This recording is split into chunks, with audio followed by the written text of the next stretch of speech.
Good afternoon, everyone. How are you all? Fine. Okay. So today we will be diving into Flynn's classification, and I'm Dr. Rubi Dahiya and belonging from School of Computer Science and Engineering. So Flynn's classification is a topic that is dealing with the parallel computing, and it's a key concept where we will know how the data will be going to process in day-to-day modern application ranging from video game to your day-to-day financial transactions.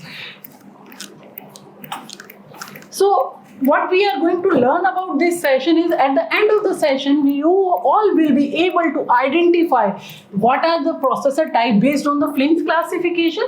Also, you will be able to evaluate in real scenario which type of processor in particular situation you can use. So that will be the agenda and also the learning outcome for us. Here I am now going to show you 4 different images. You have to focus on what are the parallel processing or parallel things you are observing here. So work on the parallelism. Here is the first image. Here you focus on the sequence. There is 1, 2, 3 and a car has to be painted in a step-by-step process. Agreed? So could you mark that thing or note down somewhere? Second one is that we are looking at the image and there are multiple cars are there and it is an automatic spray booth. There multiple cars are going for the painting job. Focus on the parallelism level. And then there is one product is showing in the side image in the third one, and it is for the monitoring, health monitoring, or you can say the product inspection is going on. And but the level of the inspection is, one section has to do for the raw materials, second one has to do for the manufacturing, and the third one has to go for the final inspection. So might be there will be different directions for different types of inspection. Yes or no? Yes. Okay. I hope you are observing the parallelism pattern. Now this is the last image. Here multiple robotic arms you are doing something on the vehicle or car, we can say. Some are doing fine tuning, some are busy in doing the polishing job, and some are doing with the tightening of the screws and nuts or last time alignment. Got the point? So in the what do you observe? What do you observe? The first one is that we are having a sequence of the operations. That means first this stage, that stage. So it is one at a time. One thing is going at one at a time. In the second one, what is happening? Multiple tasks, but the same instruction or same thing is doing. Job is of only painting. Third one, multiple sets of instructions you are seeing. For the raw different, for the manufacturing different, and for the final. But or what? On one single product. Okay? Yes or no? Yeah. Say, give me yes or no? Yes. Whether you are getting it or not. In the last one, what you have observed? All is The final product comes. So, at the level of the parallelism, where you keep it? Low, moderate, higher. high. Highest level of the parallelism in the last image. So, with this basic background, now we will link it to the how Flynn has used this kind of parallelism concept in the processor. Here is a diagram by Flynn's classification and given by M.J. Flynn, and he stated that there are 4 types of processor and based on instruction stream as well as the data stream. So first one is single instruction, single data stream. There we have one stream of instruction coming and on one data. Similar example is your laptops. Second type of processor is single instruction, multiple data, array processing, where similar types of thing, array processor. Do you know that? Array processor means similar type, homogeneous type of data are to be served, but with a single instruction, same task to be done on those things. Third one is MISD, multiple instruction, but single data. That means it is not so relevant and you will not find it.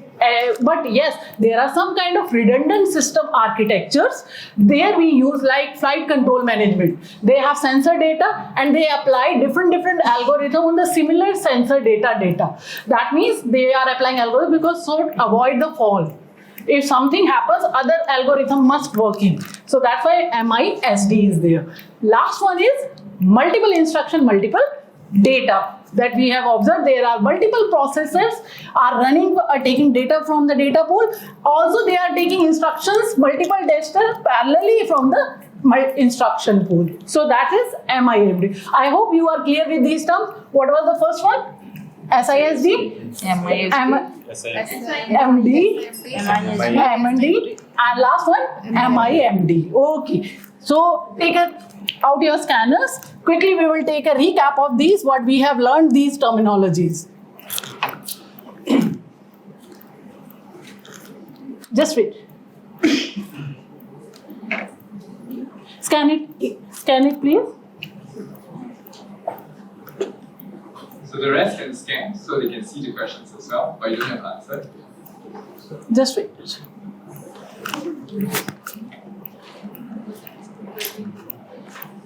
Is it available for everyone? Yeah. Let me start my quiz.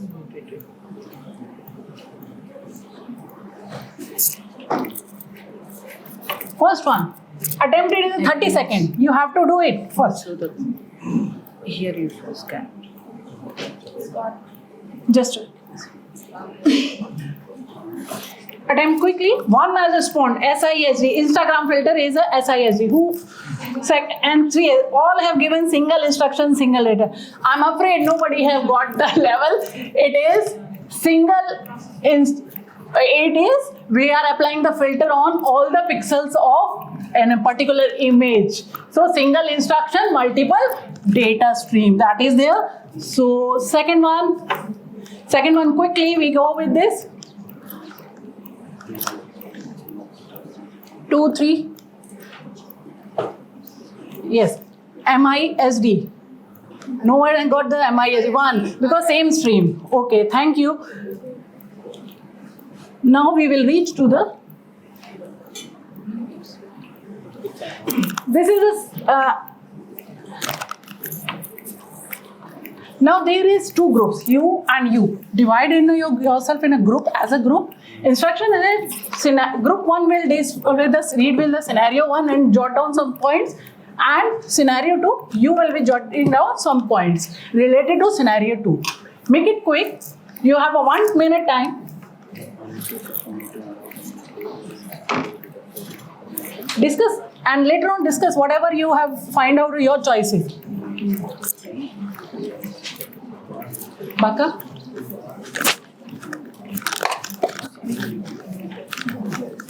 What are you thinking? Video rendering. Focus on the parallelism level with the examples and all those things. Yes, you are thinking in the right direction. Think multiple. Something multiple is there. So can I take? Yes. Have you come on the one round? So can one representative give me the answer and justify your answer? Yes. They are preparing an application where visual effects and filters with in making the videos. Yes. Okay. So you can relate with that example that we have given for the Instagram filter. Exactly. Yes. So wherever we are going for the graphic processing units or video rendering objects, there we are applying single instruction and multiple data streams. And what about you? Have you discussed among yourself? I agreed on unanimously on one. Multiple instruction and multiple data streams. What do you find multiple here? Multiple stock market in real time. We have so multiple stock data set is available and multiple algorithms are running parallelly. So we have got that by scenario in real time also we can use that what kind of processor will be required in particular scenario. So by the end of this session now I think we are agreeing that we will be able to identify which all processor, what are the 4 different types of processor we can easily identify, and second one is how to evaluate the suitability of particular processor in that. Agreed or not? Yeah. Okay. So can we sum up quickly? What was the first one? Types of processor. SISD, full form. Single input, single data. And your second? single input, multiple data. And your third? Multiple input, multiple data. Single data. Oh, stream. Okay, and the last one? Multiple input. Multiple instruction and multiple data. Oh, good. Fantastic. You all have done a great job. Ma'am, I have one question. Yes, it's a question answer round. And we have 14 seconds left yet. Okay. Out of these 4 processors, Carry on with your question. out of this 4 processor, which one is most usable one? Most usable because day-to-day practice what you are using. Laptops, desktops, you will find it everywhere SIST. But for the higher level of the parallelism where you are working with the supercomputers or something like that, or as I told you, where you are working on the fault tolerant things, then you have to use for the multiple instruction and single data so that you can verify that okay, this is not working, this will work, this will not work. You are taking the fault tolerance capability or enhancing your system. So any other questions? No. I hope I did my job and you have learned about the Flynn's classification, although you don't belong to computer science. Yes. Thank you very much.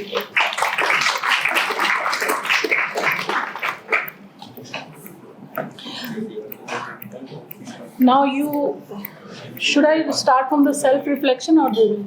Okay, so actually I'm going to ask you a question. If you have 5 more minutes, what would you have done? You with the same plan. But even you have with 5 the more same minutes plan, because you feel I quite would rushed. have introduced 2 more MCQs. That means because that is not giving the GL of all 4 types. So at least I prepare 1 question for 1 type. Okay. And second thing, I would like to elaborate the scenario more and discuss their point of view in more detail. Okay. So let's go back to the slides. Let's take a look at the slides. Yeah, I like your lesson. So actually, this batch of students, not students, faculty, sorry. Okay, I asked them to plot a graph of teacher's voice against time. Yeah, so I'm just, we are exploring whether we can actually find some ways to give students more opportunity to talk. Yeah, which is actually a challenge because you only have 10 minutes, right? And sometimes they don't talk in a convergent way. Okay, they may need to go around to explore before they can come to the right concept that you want them to go to. So there is always this risk, right? Okay, but let's go to the next slide. Okay, so one very important thing, okay, when you do your micro teaching, you need to have a very explicitly written learning outcomes. I think this is nice. Try not to have something too ambitious. So here you learn the basic, okay, and then you go to a high level, high cognitive level to apply what you've learned. Okay, so this is good. Going to the next slide. Okay, let's say we have a bit more time, right? So the students can probably have more time to guess. Yes, that is what I'm also thinking, that earlier in the previous lecture when I delivered this in the micro teaching session, a recording session, then I took much time and the students were forced to dwell into that imaginary world of vehicle or car factory actually. But it took me long time to finish it out. So that's why I rushed today. Yes. So otherwise it would be the students have come up and described what is going on there in more effective way. Yes, that's right. So if you have 5 more minutes, I think this is one place that you can invest a bit more time. Yes. And you can even ask the student to describe what is happening in each picture. Yeah. So I think, but I like your graphics and I like your examples. It's very real life. The students can connect easily. So even though it's a very abstract topic, I think it's a very abstract topic, right? But you use real life examples, and there's also similarities. In this example, they are cars related, right? So it's not like divergent, like you're not going all over the place.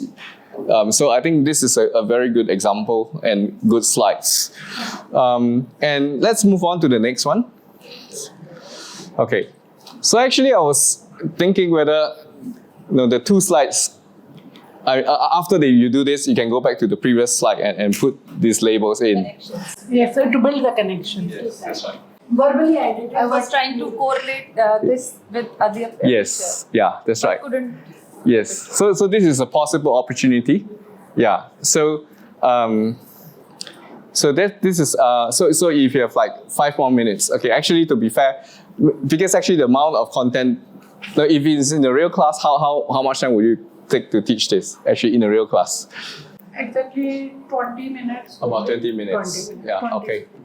Oops. Okay. Sorry. Okay. But now, yeah, it's done in 10 minutes. Okay.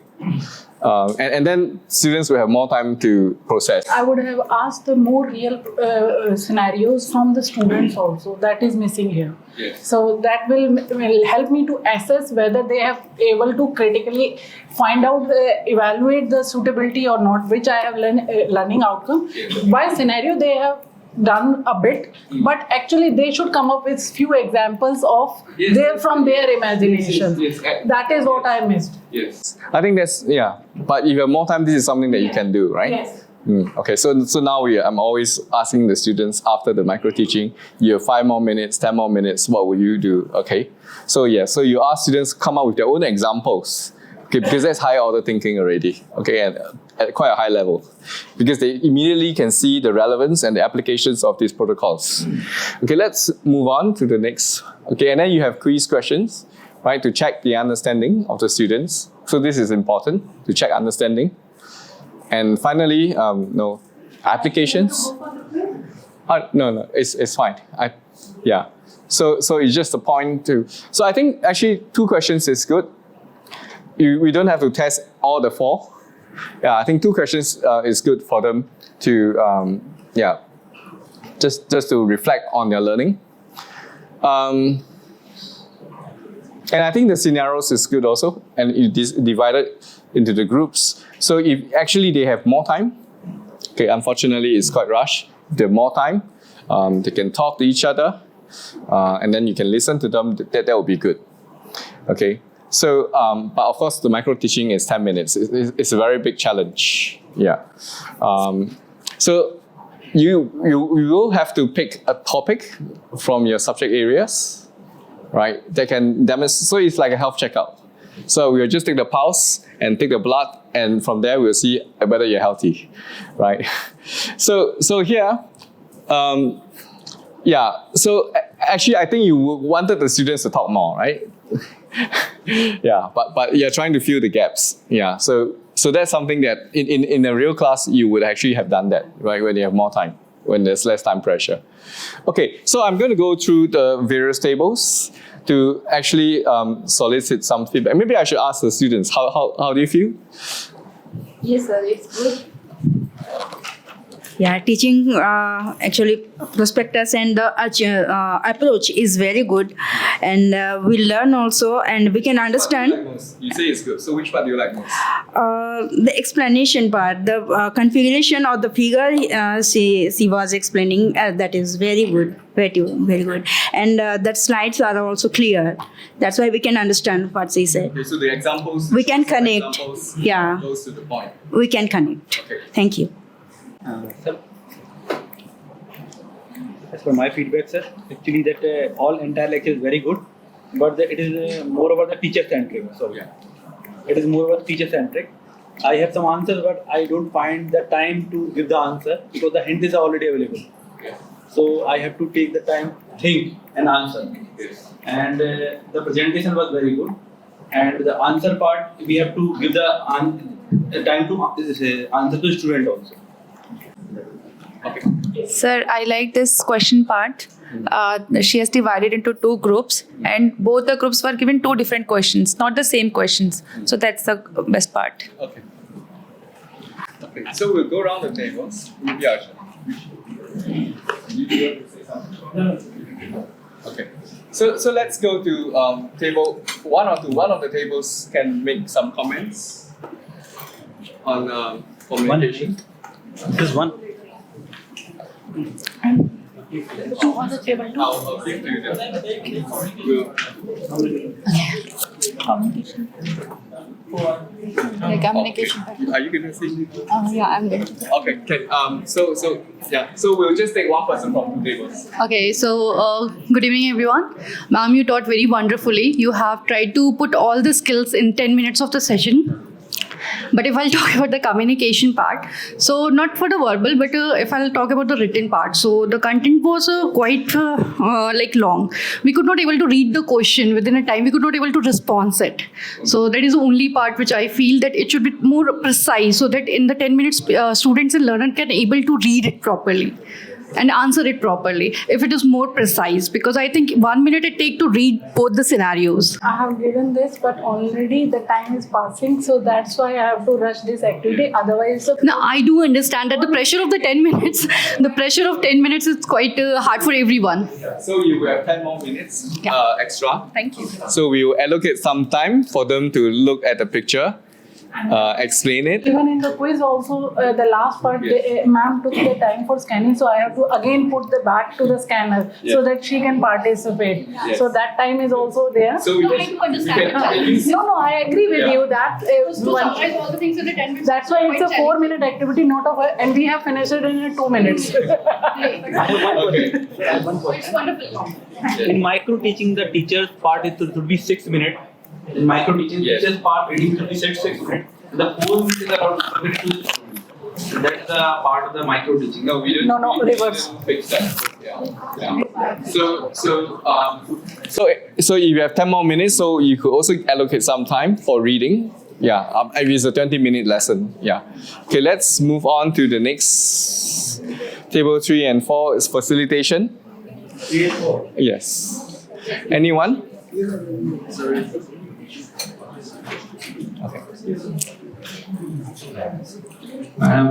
I know you personally, so being a computer science faculty, so we got to know easily what she's going to talk. Okay. So the best thing was that she was expecting to make them talk, but she was not able to do that. So she explained that this is the lagging. Okay. But as we talked about the graph, here the graph of ma'am was higher. That is the thing. Yes. Okay. Next group. Microphone. So this is a cognitive level. Alignment. Alignment, yes, alignment. Okay. Which is as per the learning outcome.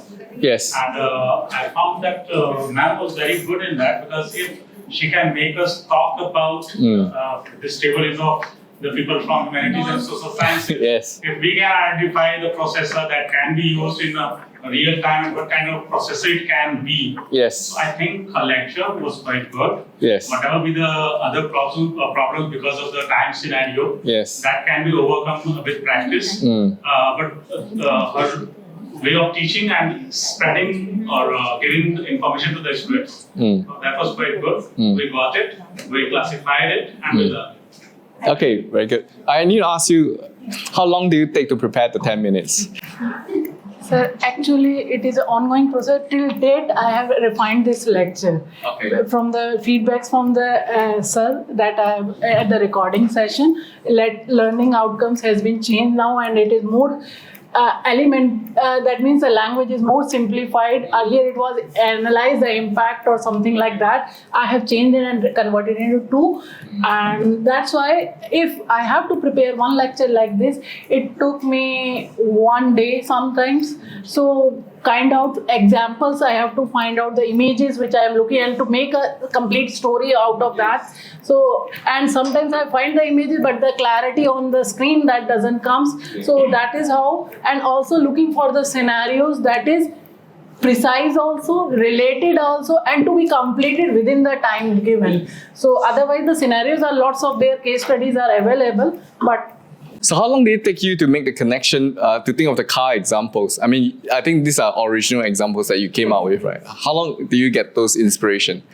I took one example, like if somewhere I had in mind down that automatic spray booth is there, and that is fascinating me. So then I start building that if I can use that parallel concept in my other CSED process or other, then I look for the images and building like them. So you're So also somehow thinking about I- teaching when you're outside the classroom. Yes, I prepare all my lectures. After your workshop that I have attended, I change all my lectures. My PPTs, each and every PPT is unique and different and having all other component like concept mapping. I have learned, I have used scenarios, I have used Manley quiz in my scenario. And also not only this, if I have to avoid the distraction. Rather than avoiding, I'm using that distraction for my benefit. I make the students group of for a particular course, and they have to respond in that group, so that everybody, those who are hesitant to respond, they are also typing in the WhatsApp group. So I have the images also, that what responses they are giving, and everybody can read, and I loudly, okay, this is from this student, this is from this So student. it's a social media. Yes, I am using that. And Connectivity. and also like that, sometimes I give them contents. If you are using or browsing on some systems or your phones, do it in a constructive manner. Do it for me and then present it within the group. So that's how the things are carried in the class. So even if we are not the volunteers, to add to my colleague's feedback, we were not the volunteers, but we were still engaged in the activity. We were solving it, and Okay, being good. from a non-CS background. Yes. So I believe this is what you have to aim for. Exactly. That's an achievement, because we Yeah. are equally interactive and engaging with the activities. that Okay, was good. part. So let's move on to what's after alignment. Connective level. Who's doing connective level? Okay. So first of all, like I'm from a computer science background. When she has just shown that that topic, I was like, how is she going to explain it within 10 minutes? But that level is quite satisfactory, and obviously that whatever the knowledge we are getting, obviously able to enhance our knowledge. So for me, like it's a satisfactory. So, Okay, satisfactory. Okay. I can't remember. Okay. Okay. Okay, let's move on to peer learning.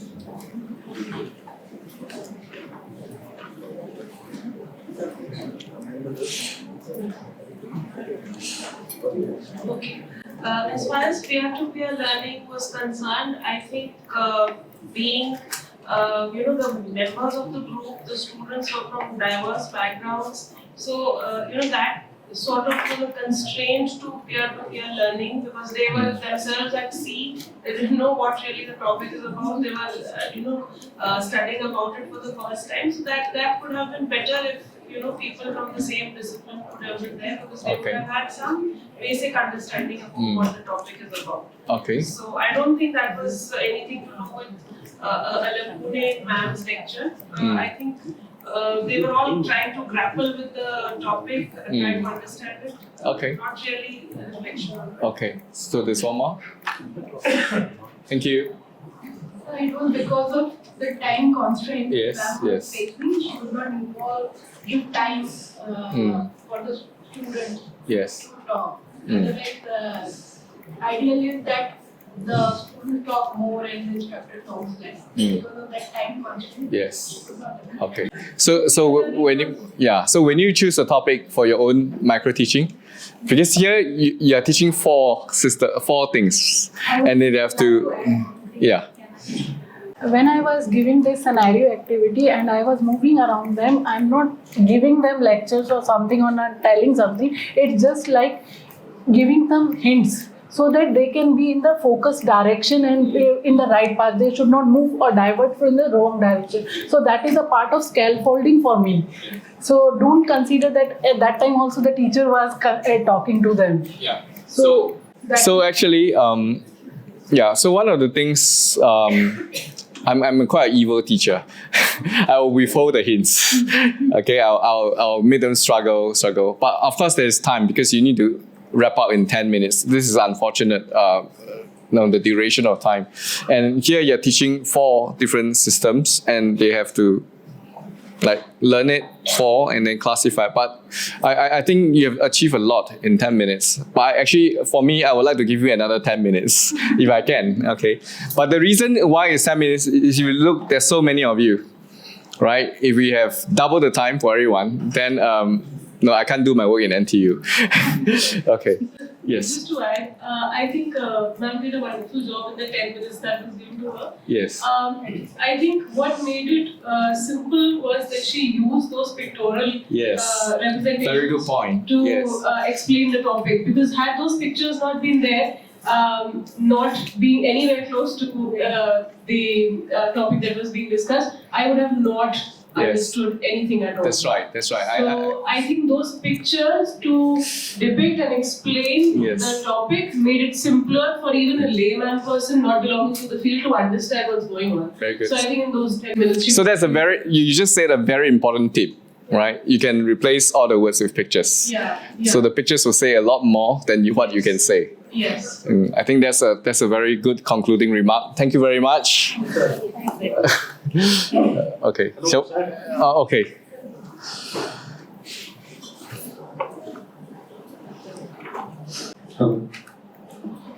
Ma'am has done her job in a very excellent way. Yes. Now again there is a question. As in previous sessions we have discussed that from where we have to start. Starting point. Yes. whenever Yes. So we are starting planning our point. Yes. lessons. So it was the assessment Yes. that I call it a diagnostic assessment. Yes. Without doing any diagnostic assessment, she made us to understand what she is going to teach about Yes. in classification. So now my question is, what I feel, it's not necessary to do the diagnostic assessment in each and every lesson plan. No. No. Yeah. Yeah. Because they were from social science and humanities, and So they it's got not it. necessary to do Yes. diagnostic assessment. We can start. Okay, so it depends on whether it depends on prerequisite. So I think because she made a very good connection to real life, right, which people have experienced. So if you go to a country where there are no cars, okay, then maybe the example would not work. Yeah, but she made a good choice of example. Yeah, so then it didn't become really necessary. But of course, if you need to teach something that need to have certain mathematical prerequisites, you will still need to make sure that your students know it. Yeah. Okay, I think the next room is waiting for you. Okay. Do you have a chance to drink some water? Okay, shall we put our hands together to thank Dr. Ruby?